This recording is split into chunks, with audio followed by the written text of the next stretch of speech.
Pirates News, Director Jess Gilmore, April 13th, 2011.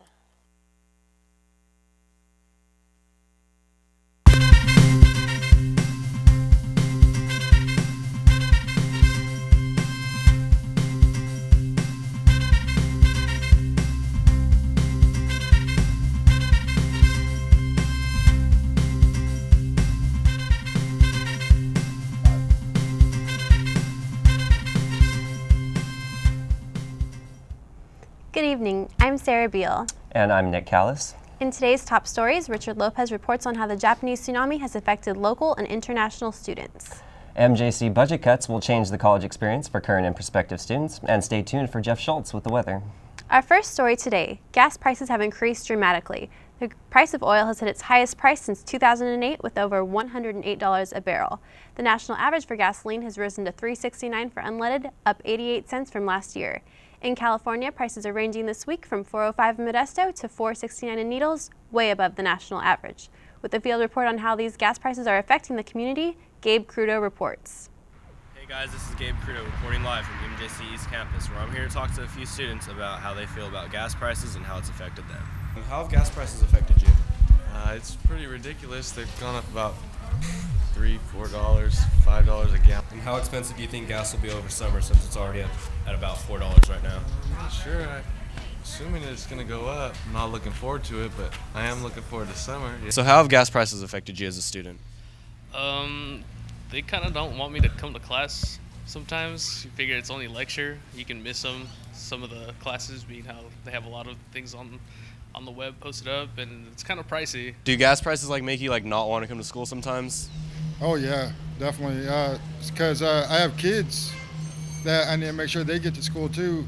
Hey guys, as you can see, most people have the same opinion on gas prices being way too expensive and causing some students not to even come to school because of their outrageous prices. So thanks for your time. Back to you guys.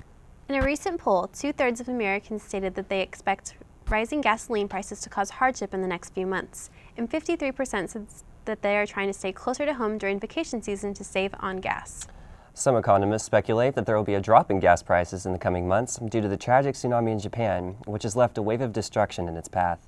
The magnitude 9 earthquake and following tsunami that hit on March 11th has also created a global economic shockwave that is now affecting this country's automotive and technology-based industries. As companies in Japan strive to recover from the massive devastation, it's important to remember that the tsunami left over 350,000 homeless and 10,500 casualties in its wake. Richard Lopez reports on local reactions to this tragic story. Hello, I'm Richard Lopez. On March 11th, 2011, a tsunami hit Japan, causing over $35 billion in damages, and over 9,000 lives were taken. We're here at MJC to ask people's thoughts about the crisis that took place in Japan. It's really just a really sad thing to see somewhere as advanced as Japan just kind of brought back down to almost a open and sensitive level. For them to be able to rebuild in Japan, it's going to take a lot of money, and it's going to take a lot of time. So I think that because it's so far away, it's going to be difficult to really do much. But any donations, any fundraisers, anything that would be donated. The citizens of Japan need your help. To make a donation, please visit AmericanRedCross.org or globalgiving.org. The Japanese Earthquake and Tsunami Relief Fund supports organizations that provide direct aid to the victims. They have already raised over $3 million to support their humanitarian efforts. For more information on how to donate to the Japanese Earthquake and Tsunami Fund, go to globalgiving.org. We move now from international news to a story of local interest. Our Central Valley region has taken some harsh criticism after Forbes magazine ranked 8 cities in California to be the top 20 most miserable places to live. Stockton has ranked first twice in the last 3 years and is also among the top 10 worst in the country based on violent crimes and unemployment. The city of Modesto ranked 4th on Forbes' list this year, due in part to having reported over 3,500 auto thefts in the area. Another negative indicator for the city was the decrease in median home values by $180,000 over the last 5 years. Sean Buer talks to a Modesto police officer about these criticisms. Forbes magazine just recently labeled Modesto, California as the 4th worst city to live in the nation. This conclusion was mostly attested to the large crime-to-population ratio of the city, so we went to the Modesto Police Department, where we caught up with Officer McGlitch, a member of local law enforcement, to see what her thoughts were about the article. Because Forbes did label it most miserable city based on crime rates, do you believe that crime rate should be something that determines whether or not a city is miserable?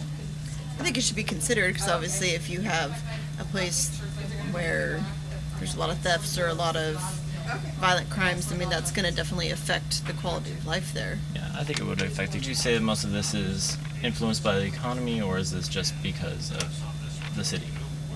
Economy, I think has something to do with it for sure, especially with the number of foreclosed houses that we have.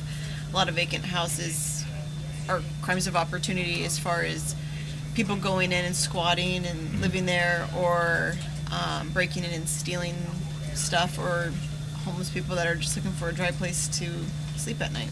I like Modesto personally, and if I wasn't a police officer and I didn't know all the things that go on, I probably wouldn't have any experience with any sort of crime.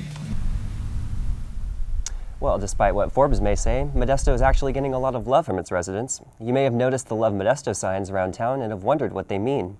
It's an organized accumulation of community service projects. These projects include cleaning up graffiti, donating hair, donating blood, cleaning alleyways, and investing in community gardens. Love Modesto was started in 2009 by Jeff Pishney, a pastor at Big Valley Grace Community Church. The first Love Modesto event included 8 projects. This year's has 36 projects, as well as joining efforts in Ceres and Escalon, each with their own set of projects in their respective communities. The event takes place twice a year and invites everyone to volunteer to make Modesto a better, more respectable place to live. So don't pass up the date, April 2nd. Come out and join the forces to love Modesto. And we're going to keep the love going now for all of you sports lovers. We have some big news in the world of sports. We have Tyler Babineau to fill you in on that. All right, thanks, guys. The NHL playoffs are now set the last 2 weeks. The teams have been jockeying for those final spots and trying to win Lord Stanley's Cup. The Stanley Cup is especially important for this region. For the first time, there are 4 teams in the Pacific Division that have made it to the Western Conference playoffs.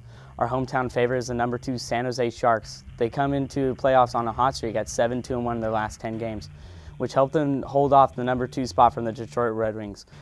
Now on to the MLB hometown favorite, the San Francisco Giants, who started a 3-game series against the hated Dodgers. In Game 1 of this 3-game set, the Dodgers ran away with a 6-1 victory over the Giants, beating Madison Bumgarner by the defense making countless errors behind him. In Game 2, the Giants were down 3-0 in the 4th inning, but the Giants fired back with 2 runs in the bottom of the 4th and 5th and scored once again in the 8th inning to seal a victory 5-4. In Game 3 of the series takes place at 4:15 in Bay Area NBC. On to the NBA. Like the NHL, the NBA playoffs are set to tip off this week. The Western Conference looks like this: San Antonio Spurs versus Memphis Grizzlies, Los Angeles Lakers versus New Orleans Hornets, Dallas Mavericks versus Portland Trail Blazers, and Oklahoma City Thunder versus number 5 Denver Nuggets. Los Angeles Lakers lost 5 of their final 6 games, but hopefully our California team doesn't slump in the playoffs. Now on to MJC College Sports. Pirates baseball seems to be sleeping out on the field with the loss to Santa Rosa 9-3. That brings the team's record to 7-12-1 and 1-4 in the Big 8 and 1 victory in their last 5 games. Not very impressive, but the Pirates softball is also in full swing. They won their home game against the Ladies of Santa Rosa 5-3. This win brings their record to 9-7, 1-3 in the Big 8, and the Lady Pirates have won 2 of their last 5. Back to you, Nick. And while MJC Sports are going to keep fighting for the win as usual, the campus as a whole is going to see some drastic changes with the implemented budget cuts. In the spring semester of 2011, an $8 million budget cut was passed that eliminated several programs and teaching positions and left students in an array of disappointment. We have Cuautli Martinez with the report. This is Cuautli Martinez reporting from the MJC campus in front of the Performing and Media Arts Center, one of the departments most affected by the recent budget cuts. We took to the campus to see how students and faculty are being affected. My name is Alini Osmand, and I am a professor of art and the director of Art Gallery.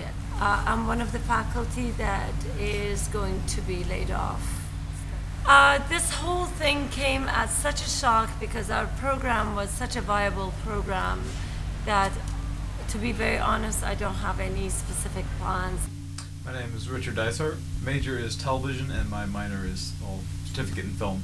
I'm being affected by not being able to get my certificate and not being able to get my major and not being able to succeed in life, basically. My name is Maria Castro, and I'm the master teacher here in the infant room. I work for the Wawona Child Development Center. I have been here for 13 years. The children are really going to be affected because it's something this is part of their routine. They've developed all the trust, and so when you change a lot of these things, it has an impact on their cognitive development. It's part of management and administration's duty to advocate for the children. Carl Garza. Carl Garza, and what's your major? Industrial technology. I don't know exactly what we're going to do. Or a lot of us are very unsure of what's going to be offered next and what opportunities we have. I will not be teaching German, and I will not be teaching Italian any longer. My plans are still to fight this because I am a language teacher, you know, with my heart and my soul, and eliminating languages in a time like ours is, to me, plain irresponsible. It's apparent that these budget cuts have affected a lot of people in many ways. I can only hope that this campus, its faculty, and its students will see a better future. This is Quality Martinez, Pirates News 26. It's unfortunate the number of quality programs that are being cut at Modesto Junior College. Other possible budget cuts include the elimination of CalWork services, disabled students programs, and the nursing program. These next semesters are going to see some pivotal changes in the amount of classes offered in the fall and spring semesters. Over 180 courses are to be cut from the upcoming fall semester, and even more in the spring. Modesto Junior College's budget woes are on the minds of student club council members and those who have political aspirations. This week, MJC student government is having an election to vote new members. Reporter Ellie Godsey speaks with Adam Weber, who is the current ASMJC president, and James Varble, who is running for the vice president of Interclub Council. What exactly is ASMJC? I decided to go to the source and ask our current president, Adam Weber, what ASMJC truly is. ASMJC essentially is a fancy name for the student body. People would say that it's the student government, but not really. Technically, every single one of our approximately 24,000 students is a member of ASMJC. It's Associated Students is what the AS is. So basically, it's a union of students. And so they're also ambassadors of different niches within the student body. Clubs have a very versatile role on campus. When people think of clubs at a college campus, they often think of just social gatherings or hangout places, but clubs serve a very important purpose. They bring people together, and like anything on a school campus, clubs can be a major vehicle for ensuring students' academic success, as well as making the overall experience positive. This has been Ellie Goatsy for Pirates News 26. Thank you, Ellie, for that report. We now move on to your weather forecast for this week.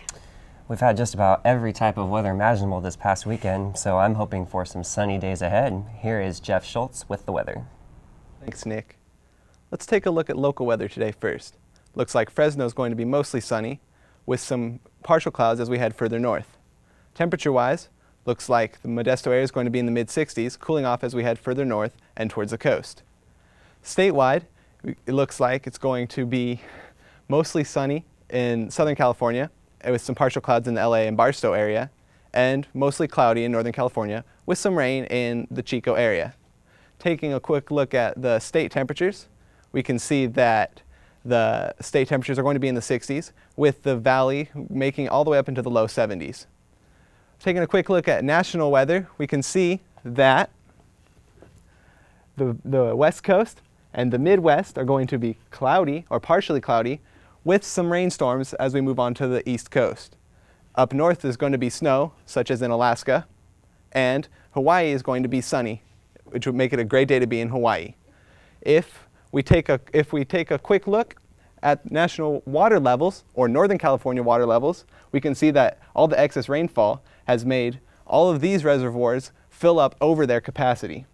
Let's close with a recap and a 5-day forecast for Modesto. Today we have a high of 68 and a low of 44. It's mostly cloudy with a 20% chance of rainfall. Tomorrow it's going to be sunny with a high of 70 and a low of 46. Friday, there's a 40% chance of precipitation, so get your umbrellas ready, leading up to a sunny weekend with highs of 74 and lows of 49. That's it for the weather. I'm Jeffrey Eric Schultz. Back to you, Sarah. The weather is not the only thing to feel good about. Dawn Contreras, a 23-year-old mom from Modesto, received a heart transplant on March 19th after waiting more than a year. Dawn has suffered from heart complications her entire life. Her condition, called pulmonary hypertension, was deteriorating, and fluid was backing up into her lungs. After being in the Stanford University Hospital from the months of February to March, she finally received the heart transplant she so desperately needed. Contreras is very happy at her chance of recovery and her chance to see her husband and 3-year-old daughter Emma. Happy endings are always wonderful. And speaking of happy endings, that's all we have time for tonight. Thank you for tuning in to Pirates News 26. We hope you have an amazing evening.